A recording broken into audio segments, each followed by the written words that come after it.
Next speaker is Kevin. Hope I don't mispronounce Atteson. Atteson, yep. To talk about drawdown derivatives to hitting time. Kevin. Testing. Can people hear me? So, I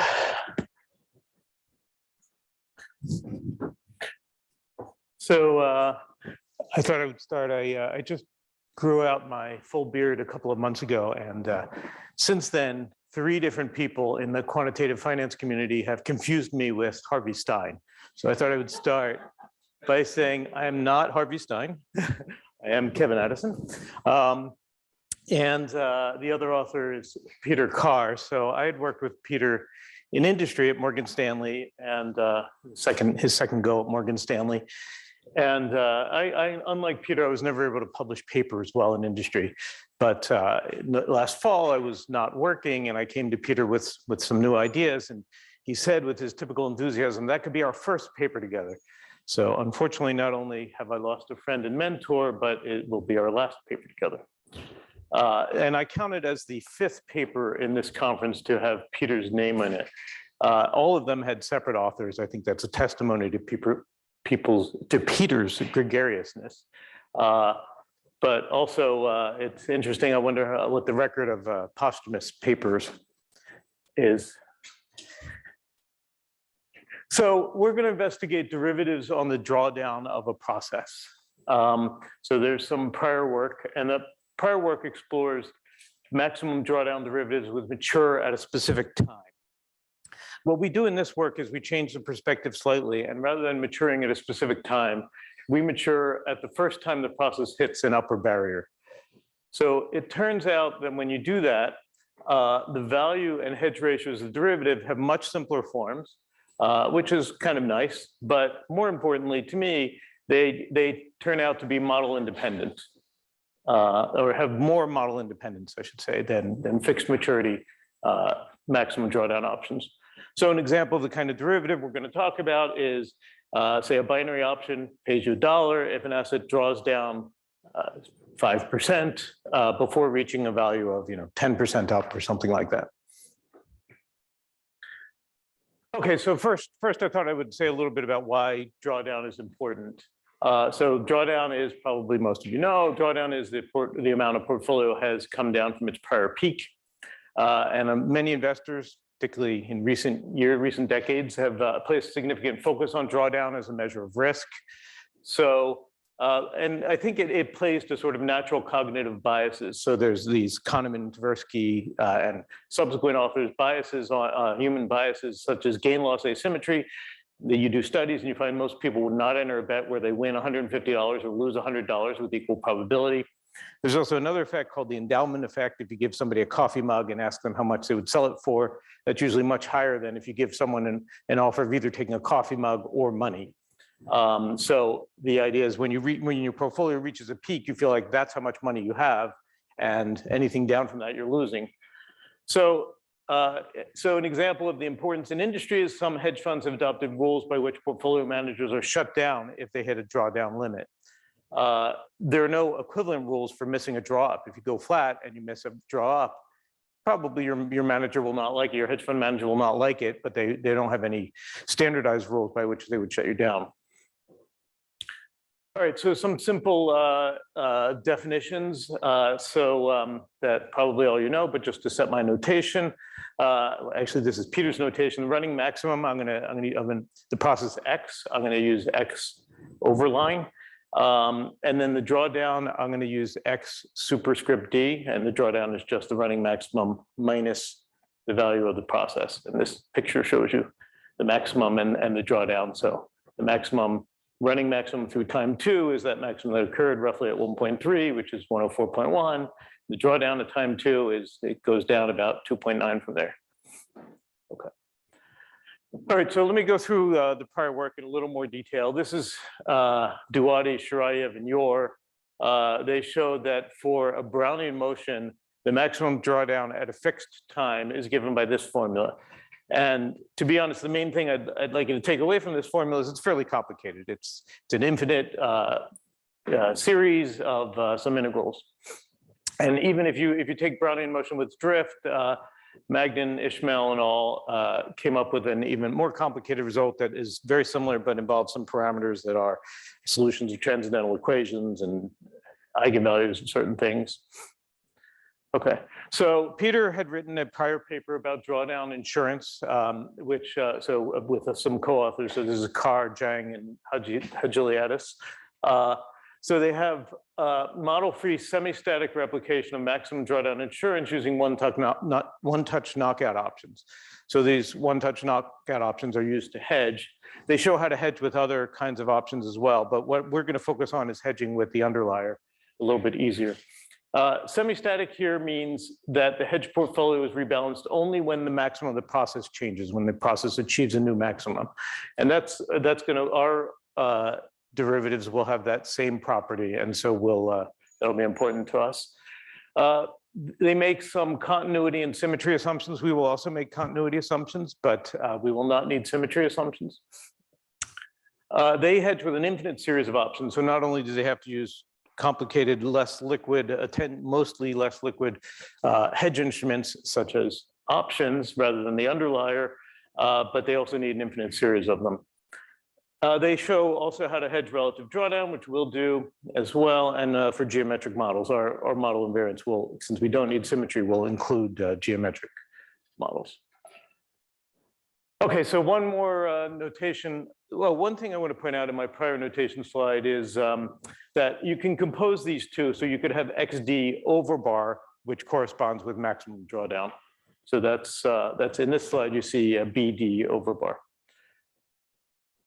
Okay, one more piece of notation is a hitting time. So tau m of x, I'm going to stress that it's a function of the stochastic process or the path x. It can be defined pathwise. Tau m of x is the time that x first hits level m. So for this drawing, tau 103 is roughly time 0.9. This path hits level 103. Okay, so this first result, Peter and I thought we had discovered, but in writing the paper and reviewing literature more carefully, I found it had been previously published. So if you look at, just for Brownian motion in particular, if you look at the maximum drawdown at the time that the Brownian motion hits a level m, if you look at the probability that's less than d, or the cumulative distribution function, this is continuous, so the less than versus less than or equal to don't matter. The cumulative distribution function of that random variable that was given by Salmonin and Valois in 2007. And it's a very simple formula, it's just the exponential minus m over d. So it looked at as in d, it is inverse exponentially distributed. Okay. So that's kind of a starting point. Let me define the options that I'm going to talk about. So I'll call CD a binary option on maximum drawdown. So in particular, the maturity of it, it's a little bit different than I said in the beginning, which we found was useful for more generality. So we're going to let the maturity time be the stopping time corresponding to hitting M or drawing down by D, whichever comes first. So if you're guaranteed to hit M, these results will be equivalent to the prior result I showed about the maximum drawdown up to the time you hit M. But geometric Brownian motion is not guaranteed to hit a level above which it starts, for example. So in order to apply to geometric Brownian motion, we needed this more general stopping time for maturity. Okay, so this is an option that matures at time tau MD, first time to hit either M or hit a level M or a drawdown of D.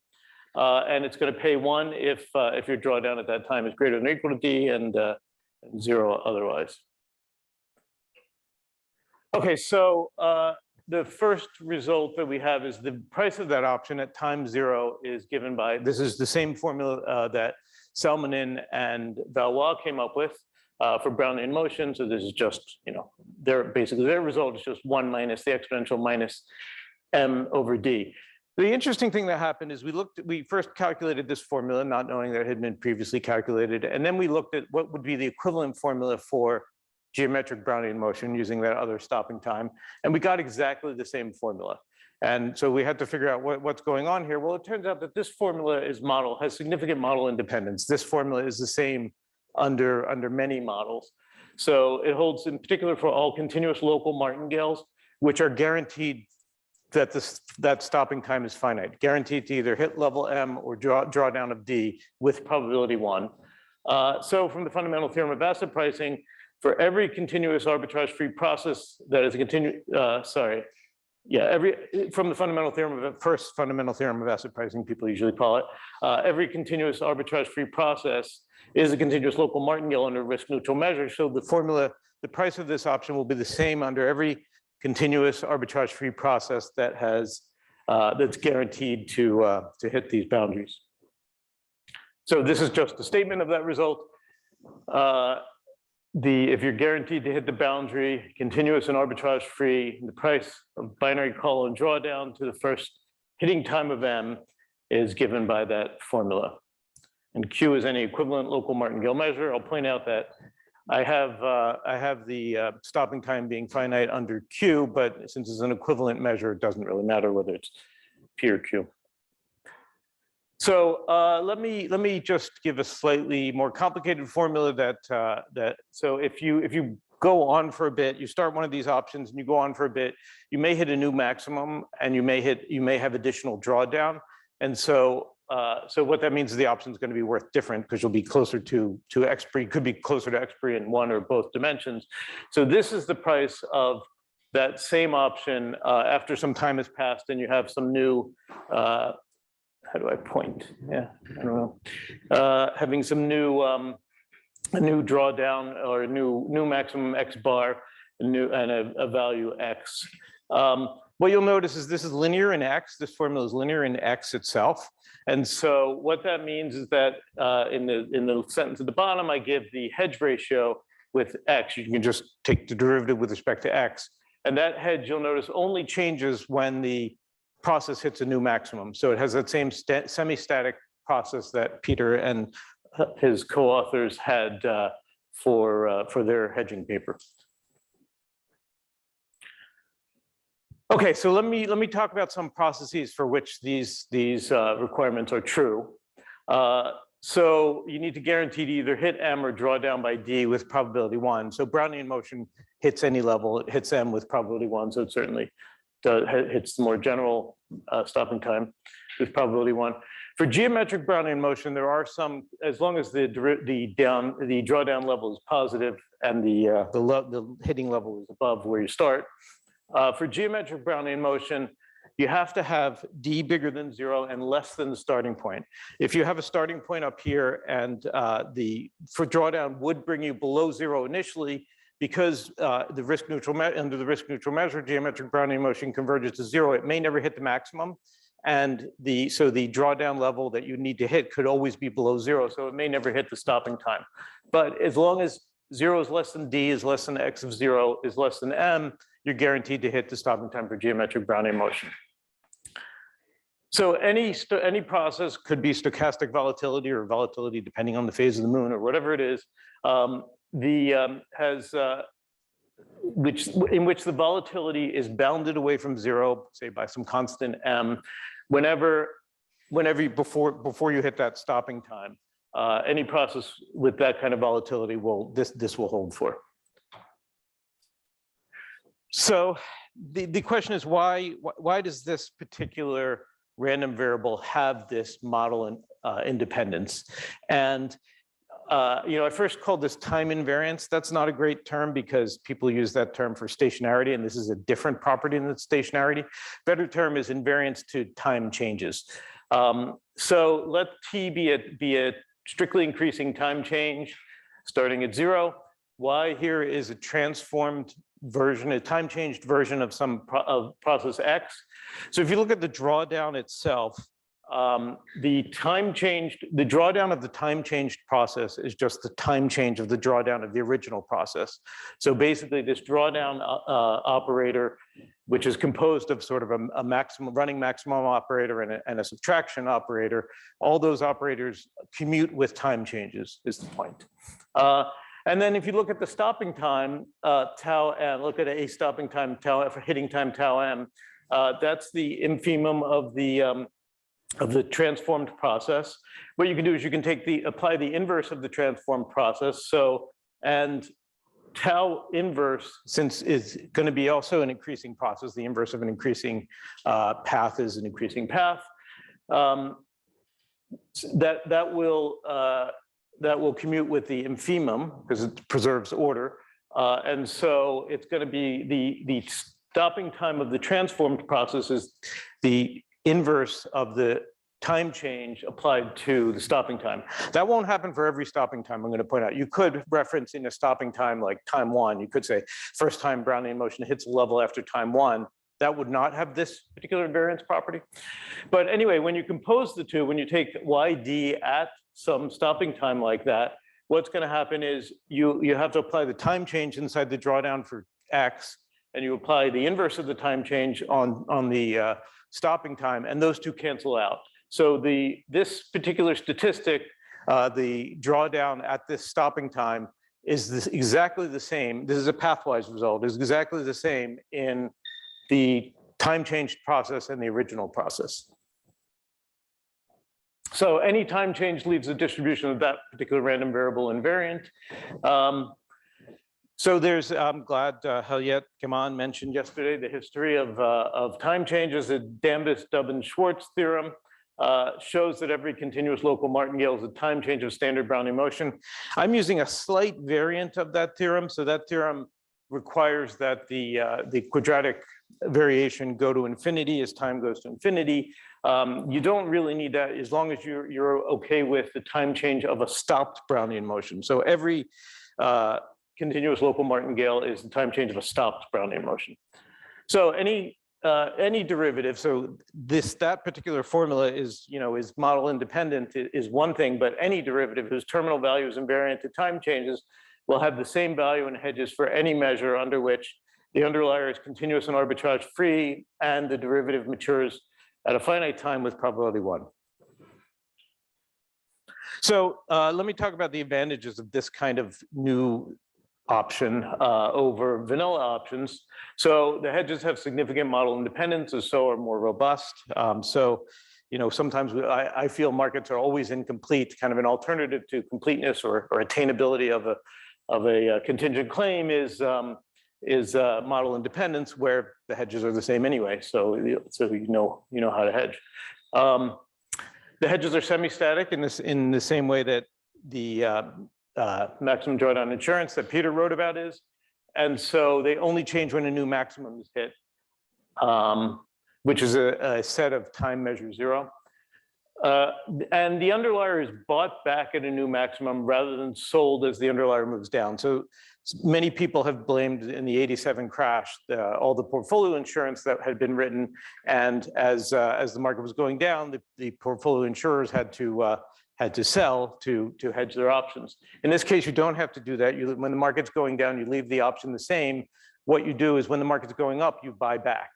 So I think people will be less concerned about run-ups rather than run-downs as a result of this kind of protection. So the big disadvantage, of course, is that the maturity date is not fixed and could be arbitrarily large, but that's a problem that can be fixed by setting a finite maturity date and just agreeing to settle at the value of the option of maturity. So the values are model independent. You know what the value is. If you just agree that at in 1 year we will settle at whatever the value of the option is, then the market maker can sell as hedged in order to settle the option out, and the buyer of the option could reinvest another option if they want to continue the protection. Okay, so let me move to options on relative drawdown. So relative drawdown is just the percentage drawdown over the running maximum. Similarly, we're going to have a stopping time, which is the time you either first hit a level or the time you hit a relative drawdown. By the way, the hedge funds that put limits on drawdowns, they tend to be relative drawdown limits. So this contract I'm going to make a little bit different. Rather than paying $1, if you want to get paid insurance when your portfolio loses, say, 2.5%, you probably don't want to get $1. You probably want to get a proportion to the amount that you lost, which is variable. So what I'm going to have it do is pay the drawdown amount at the time you hit the relative drawdown limit. So again, it's model independent by the invariance and time changes that I mentioned, but it turns out to be a simple formula in this one, not terribly different. It's also inverse. Well, the raw drawdown distribution is inverse exponentially distributed with a different parameter, but this is the value of the contract. And then this is the unexpired version. Again, you can hedge with that level, which only requires changing when the process hits a maximum. Okay. So one more, I just have a few minutes. There's one more kind of option I'm going to talk about, which are call spreads on drawdown. So the idea is we have some upper and lower barrier. Oh, by the way, my names for these things I know are probably not the names people would want. They might, like for those other ones, they might want to call it Peter would probably have called it a up and out or something like that, drawdown binary option. Anyway, but these are call spreads. So the standard definition of a call spread is just the kind of a option on the upper barrier, lower barrier minus, or upper barrier minus lower barrier. So again, those have a relatively simple form, slightly more complicated. Now we need this special function, the incomplete gamma function, which is readily available. For example, it's closely related to the CDF of the gamma distribution, which is available in Excel. So that's the formula.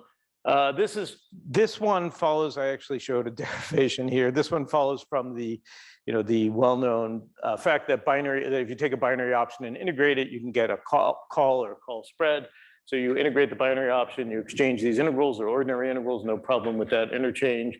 And then you apply the previous formula we had on the binary option, and you do a transformation of variables, and you get that formula. Okay, so just to summarize, drawdown derivatives which expire at a hitting time have price and hedge formulas which are invariant for all arbitrage-free models in which the underlier is continuous and the option has an almost sure finite maturity. And we've derived some simple formulas for binary calls on drawdown, binary calls on relative drawdown, and call spreads on drawdown. And that's all I have.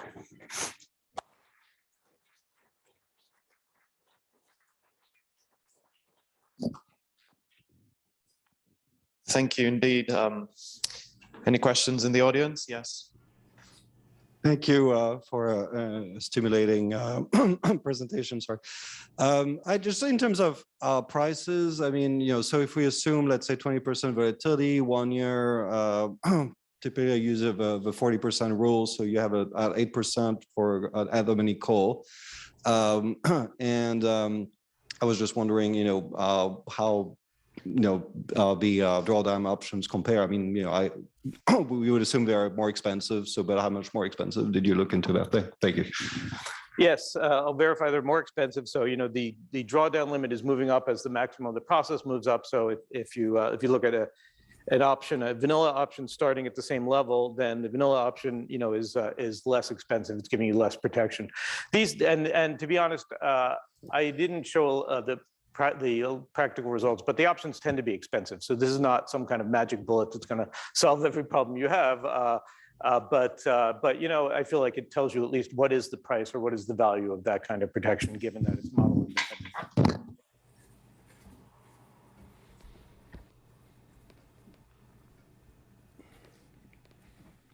Thank you so much.